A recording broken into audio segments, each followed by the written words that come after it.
I'm a police officer in a small town in Texas, and I have some strange stories to tell. I've been a police officer in Mineral Wells, Texas for going on 5 years now. If you're wondering, Mineral Wells is about 50 miles west of Fort Worth and has a population of about 16,000. The people here are salt of the earth type people. God-fearing, hard-working, and kind. But something has always been a little off about them. Almost like they're carrying a secret that no one is supposed to know. Mineral Wells becomes a ghost town, no pun intended, after 7 p.m. and driving the streets at night can be downright creepy, even from the safety of my patrol car. In the 5 years I've been here, I've seen and heard some strange things. Things I don't even believe myself at times. If I hadn't had my own strange experience when I was a child, I'd probably think I was crazy, but I'm not. The things that happen here are sometimes unexplainable, but they are real, and I'd like to relay one of my experiences to you. If you enjoy, perhaps I can tell you more, because I have a ton. To understand Mineral Wells, you first have to understand its history. I learned most of this after I visited the local historical society about 6 months after I moved here. Apparently, the town was settled in 1881 by a guy named J.A. Lynch. After Lynch dug the first drinking water well, he claimed that the strange-tasting water cured his rheumatism. Mrs. Lynch claimed that the water had cured her arthritis as well. Mineral-enriched water had prime medicinal value in the 1800s, and soon the word got out about its healing properties. A second well was dug several years later, and then a third. It was out of this third well that a woman with dementia often drank. Guess what happened? Her dementia was miraculously cured. The local children started calling this third well the crazy water well, and eventually the term crazy water was coined for the miraculous water that flowed from the earth. News about this crazy water spread far and wide, and by the early 1900s, Mineral Wells had become the South's greatest health resort, with hundreds of mineral wells, bathhouses, spas, hotels, and the like. People traveled from all over the country in hopes of experiencing the healing power of the crazy water themselves. As you'd probably imagine, many of these visitors were old or infirm, and many never made it out of town alive. Today, Mineral Wells is a shadow of its former self. While it still has some industry, it operates mainly as a tourism and retirement community. But don't let that fool you. In this town, Faulkner's famous quote holds deeper meaning for those of us who choose to call it our home. The past is never dead, it's not even past. After I had been on force for about a month, I had my first experience with the strangeness of Mineral Wells. We had gotten a frantic 911 call about a dead body. I still remember the address, 200 Hubbard Street, the address of the Baker Hotel. I was working nights at the time, apparently that's where the rookies start, and the call came in about 12:30 a.m. My partner and I were in the area, and it didn't take us very long to get there. When we arrived, the 911 caller was gone, but the body was there, just as described. It turned out to be a young woman.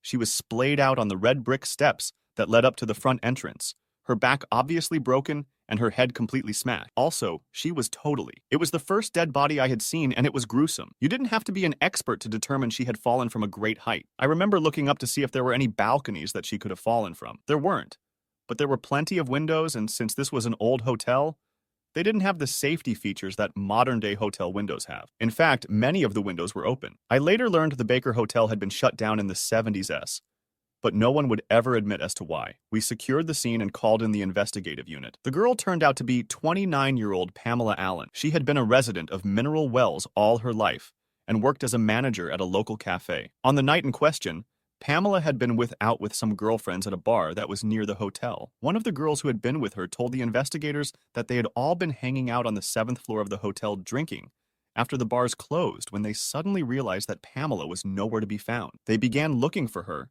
and found her clothes in a pile in one of the rooms, next to an open window. That's when they realized that she had fallen and called 911. There were only 2 bits of information they could offer. The first was that Pamela had been overheard saying she needed to go meet Virginia, but none of them knew any friend of hers by that name. The second was that there were rumors in town that she had been having an affair with the owner of the cafe she worked at, but none of them admitted to ever seeing her with him.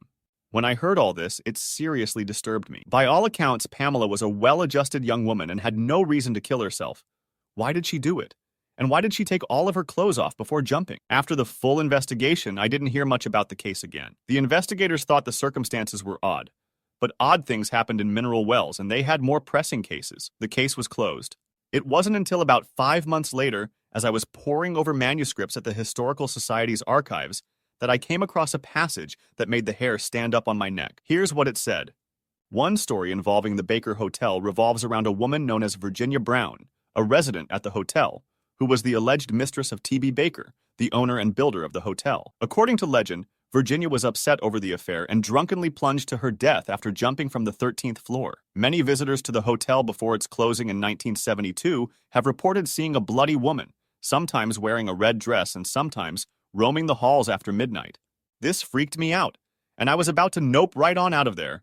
But before I did, I realized there was a reference to another document. It turned out to be the hotel's ledger from the mid-1900s. I searched for Virginia Brown's name and found it. She had been a resident at that time, and there was a notation under the room heading. Room 714. It was then I knew there was something extremely strange going on in Mineral Wells, Texas. But what exactly? Incidentally, I would later find that the Baker Hotel is still relatively famous nationally, and I think one of those ghost story TV shows even did an episode on it. If you'd like to hear about more of my experiences in Mineral Wells, check out part 2 coming soon. God knows I need someone to hear them. I wanted to thank everyone for the interest in my experiences in Mineral Wells, Texas. I'm grateful for the opportunity to share them. Please keep in mind that although all of these various experiences may not fit together logically or chronologically, I think they are all part of a larger puzzle, which I'm still putting together. One day, about 4 months after the incident at Baker Hotel, my partner and I were called to a disturbance at the Veterans Affairs Building on SE 6th Ave. Sometimes we would switch shifts with the day patrol, and this was one of those days. When we arrived, there was a crowd of people outside, most of whom looked visibly shaken. As we approached the door, I understood why. The sounds coming from inside were downright terrifying. Deep, guttural moans and screams emanated through the air. The sounds were so unnatural that we could not make an initial determination whether the person making them was male or female. If I'm being honest, at the time I was unsure about whether they were even human. We entered into the foyer with pistols drawn and quickly cleared it and the surrounding rooms. All of the employees had made it outside, which was good. I immediately noticed the air inside had a strangely cold, damp quality to it, unheard of for summer in Texas, even with the air on. And maybe it was just my imagination, but the sound seemed to not only be coming from the office at the back of the building, but also from the walls around us. And what was that other thing? Whispers? I glanced at my partner, but he seemed wholly focused on the door in front of us. We moved forward to check the handle and found that it was locked. We announced ourselves, but it was soon clear the person inside had no interest in opening the door. My partner, being larger, leaned back and then drove his foot right into the handle of the door, breaking the door frame and sending the cheap door flying inwards. For a split second, and I know this sounds crazy, but I could have sworn the man inside was wearing a long, white doctor's coat and white mask over his mouth. A half-second later, the image in my mind was gone, and before us stood a visibly disturbed older gentleman wearing green fatigues and brandishing a letter opener. It was one of those relatively large but dull kinds like you get from the Rotary Club. What little hair he had left was sticking straight out from his head, like when you rub your hair against a balloon. He was babbling, mostly incoherently, but we could make out a few words between the moans and cries. Not the water again. Not the water. It's cold, so cold, it's time for your treatment. I'm a better boy, so much better. I won't run. I won't. He moved quickly, raising the hand with the letter opener. My partner yelled out, "Drop it!" as we aimed our firearms in unison. Then, without warning, the man placed his hand palm down on the desk next to him and drove the letter opener into the back of his hand with such force that it somehow pierced the wood on the desk. He looked straight at us with that pale face, eyes cold and wide with fear, and gasped, "He's coming," and collapsed to the floor.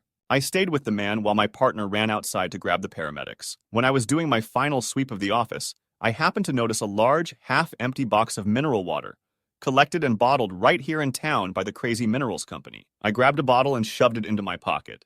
As the paramedics were wheeling him out, their initial explanation for his actions was possible early signs of dementia, by the way. My partner called my attention to a small, brass sign that had been erected on the outside of the building. It read, "After the incident at Veterans Affairs, I wanted to learn all I could about mineral wells, and about a week later, I went to the Historical Society on my day off, as I mentioned in part 1, to learn about its unusual history. Later that night, I found myself alone, as usual, in my apartment, deep in thought. I tried not to think about what had happened with the old man, but I couldn't push it from my mind. It was so strange. And the fact that the building had been a sanitarium at one point made it even stranger. At this point, I wasn't even sure I believed in ghosts or the undead, but what had happened sure pointed to some kind of possession. The only thing I really knew was that I had experienced 2 otherworldly events, neither of which seemed to be connected, but together seemed to point to something sinister going on in Mineral Wells. What was causing these terrible things to happen, And what connection did they have, if any, to the history of the town? And what did the crazy water have to do with it? I considered leaving Mineral Wells briefly, but then scrapped that idea. I was going to stay and do what I was hired to do, which was to protect and serve the citizens of the great state of Texas. And possibly, if I was lucky, start figuring out the grand secret that seemed to be lurking just beneath the surface. I decided that plan would start with my partner, Officer James Orr, a 15-year veteran of the Mineral Wells Police Department and a lifelong resident of Mineral Wells. The next night, while on patrol, I brought up the subject of the man at Veterans Affairs to James. "Crazy old man, huh?" he said. "He almost got himself shot. Did you notice anything strange about him?" I asked pensively. At this point, I wasn't planning on admitting what I had thought I had seen and heard, fearing he would think I was a lunatic. Other than the fact that he stabbed himself with a dull letter opener? Not really. It was a little cold in that office. But that's not that odd. Weird like that happens in Mineral Wells sometimes. It's kind of a running joke around here, you know. I'm sure you've heard of the crazy water. He laughed as he said it, so I was pretty sure he didn't buy into it being anything out of the ordinary. "You drink that stuff?" I asked. I certainly didn't and wasn't planning to anytime soon. "Sure, everyone here drinks it. It has an odd taste, but you get used to it. My grandmother's family moved here in the 1920s, believe it or not, to see if the crazy water would cure her mother's, my great-grandmother's, schizophrenia. It was a snake oil salesman's heyday back then. The mineral water was supposed to cure anything and everything.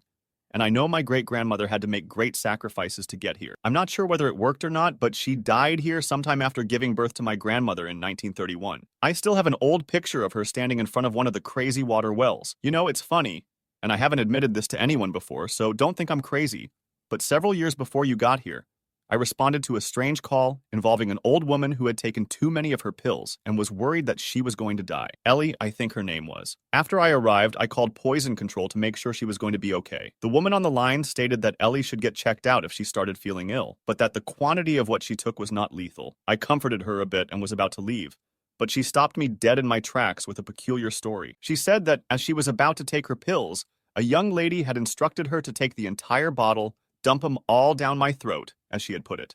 For some reason, she had listened and had taken about a fourth of the bottle before snapping out of it. Confused, I asked her who the young lady was. She said, matter-of-factly, "The lady that watches me through the window." Odd, right?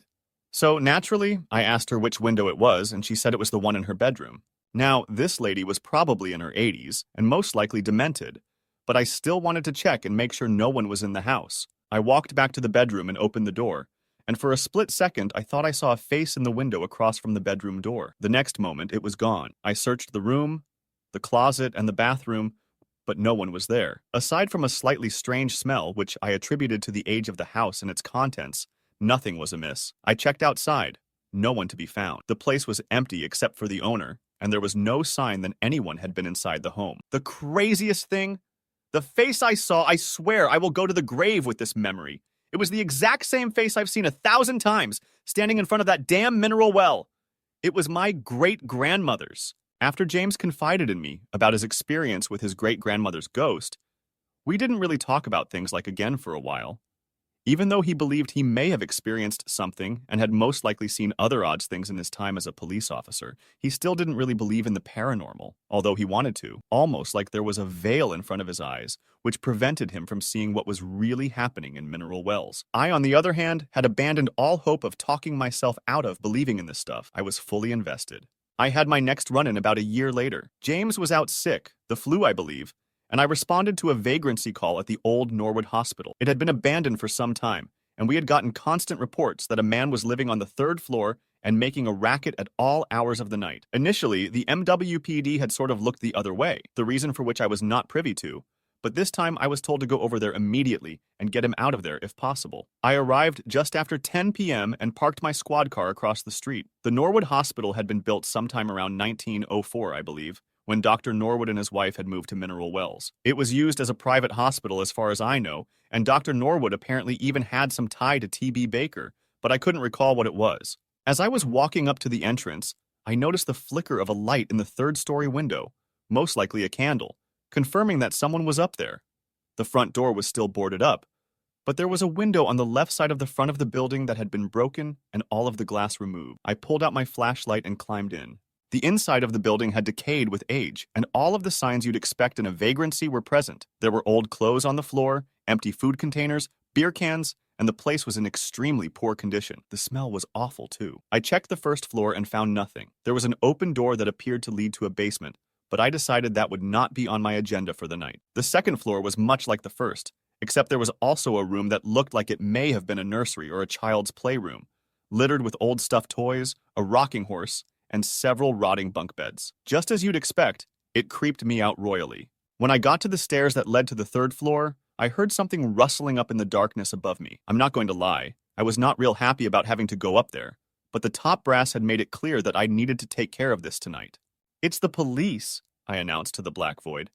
"If you're up there, I need you to come down." I sat in silence for a minute, listening. Nothing but the wind outside. I began to slowly ascend the stairs with my flashlight as my guide and my hand on my hip. I swung my flashlight across the room and saw a figure, huddled in the corner under several blankets, covering his face. I began to walk towards him cautiously. I smelled the man before I really saw him, but once I did, I realized the smell was more desirable. He appeared to be in his 50s, but I had the feeling he was much younger. His fingers were gnarled, and his face bore the mask of addiction and depression. When he began to mumble, I noticed his teeth were black and crumbling. "Mariana, is that you?" Something indecipherable. "Take me? Now?" "Sir, I need you to show me your hands. What are you doing up here?" I said. This time, he spoke more loudly. "The children! They won't leave me alone. The poor children, they are missing pieces. Are you here to take me? The children are always playing, they are never quiet. They went to meet the doctor. The water didn't help. They always tell me, I never sleep. Are you here to take me?" There had obviously been no children in this building for quite some time, but maybe his encounter with them had been of a different sort. I stood the man up and searched his person, finding $2 in one pocket and a burnt-up piece of tin foil in the other. I checked his fingers, and sure enough he had the telltale signs of long-term methamphetamine use, burnt fingers and all. Meth had always been a relatively serious problem in Mineral Wells. It's cheap. It can be made with mostly household chemicals, and once they start, they can't escape its grip, often for life. I threatened to arrest him for possession of paraphernalia, but he agreed to tell me where he got the meth from instead. Lions Park, as the dopeheads called it, a place well known for its candy activity. He didn't have any of it on him, but I did explain to him that he'd be arrested for trespassing. He seemed relieved as I escorted him down the third-floor stairs. Back on the second floor, I noticed something I hadn't before, scrawled in some dark substance on the wall at the bottom of the stairs. The man, Victor was his name, it would turn out, noticed it too and just started quietly sobbing to himself. We exited as quickly as possible. As I drove off toward the station, I recalled that I had seen a light in the third-floor window when I had first arrived. However, there hadn't been any candles, lit or otherwise, when I had gotten up there. I glanced in my rear-view window at the old hospital receding in the background, expecting to see only darkness, but instead, the telltale spark of a candle flickered back, the wind in the trees carrying the faint laughter of children.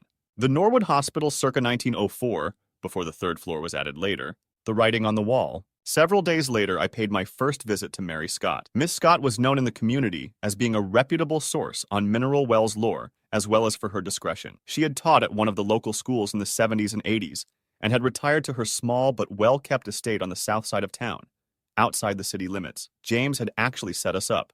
She had taught him in kindergarten, and then again in middle school. The Norwood incident had pushed me into full investigation mode, and I needed some answers. I believed this was as good a start as any. I arrived at her place in mid-afternoon, dressed in plain clothes so as not to attract any attention to myself. Now that I was actively seeking information on paranormal activity in Mineral Wells, I had to be extra careful. At this point, I wasn't even entirely sure I could trust this woman, but I didn't really have any choice. Her home was a small, cozy brick house tucked several hundred feet off the road. A narrow driveway guided me under the sprawling arms of several mature oaks. There was a small pond off to the side, with a weathered dock and several dogs panting about. I knocked on the door and was quickly greeted by a woman who appeared to be in her 60s, considerably shorter than me and just beginning to gray around her temples, with kind eyes and knowing smile. A teacher, for sure, and someone who seemed to be wise beyond her years. She invited me in, and with a "thank you, ma'am," I graciously accepted.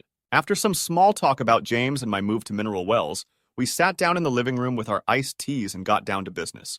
"What can I help you with, dear?" she asked. "Miss Scott, Mary, sorry, I'm not exactly sure how to put this, but I'm just going to come out and say it. I've experienced some things in Mineral Wells that I can't quite explain rationally," I said with hesitation. "Go on," she said knowingly. "Well, there's something odd about Mineral Wells. I've encountered spirits or people possessed by spirits multiple times since I started work here. The problem is, No one else sees them. Does that sound crazy? Tell me something. She started. Do you drink the mineral water? The crazy water, as they call it? No, I don't, I said. I have a bottle at my apartment, but it's currently unopened. Good. Keep it that way, she said, sipping her tea. Most of what I know comes second and third hand from stories passed down through the generations, and the rest from countless hours studying old deeds, contracts, journal entries, and any other documents I could get my hands on. You're right. Something is rotten in mineral wells, mineral hells as I call it, and it all started with that cursed mineral water old man Lynch summoned from the ground all those years ago. By all accounts, he was a sociopath and a scoundrel. I don't drink it either anymore, and from what I have gathered, that's what allows people like us to actually see what's actually going on. Most of the locals have lived on it all their lives. It's made them blind to the true face of this godforsaken town. It also may make them more susceptible to suggestion, even possession by the other side.